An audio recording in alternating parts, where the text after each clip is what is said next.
Well, an estimated 60 million Americans, what are they doing? They sleep. They have trouble sleeping. There's mounting evidence to show how detrimental a bad night's rest can be. Sleep issues can lead to heart attacks, dementia, and even weight gain. Yeah, but who wants to spend the night in one of those sleep labs for a diagnosis? Well, KOMO 4's Molly Shen reports the newest option is a do-it-yourself.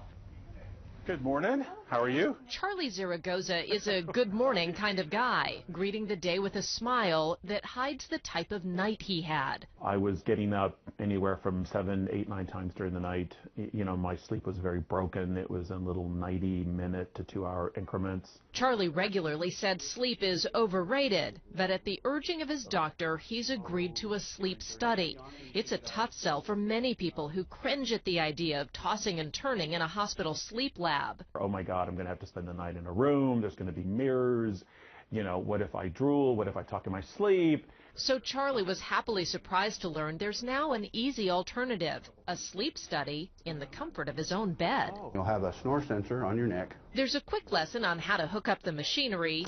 Got it. And then Charlie is off to measure how much sleep he gets or doesn't get. I feel kind of silly, like a Frankenstein, but hopefully sweet dreams. Sleep problems are so widespread, the Centers for Disease Control calls it a public health epidemic.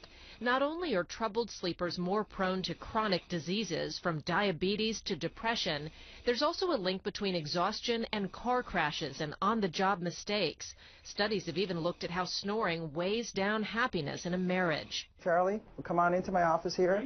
With all the evidence that sleep does matter, Charlie is back to find out what his home sleep study found.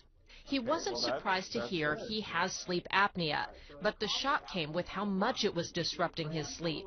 On average, 23 times an hour. There are periods of the time when you are sleeping that night that you stop breathing, and that's not good for you. Demand for the home test is so high, all 20 kits are in a constant rotation. It's allowed us to test people in their natural environment.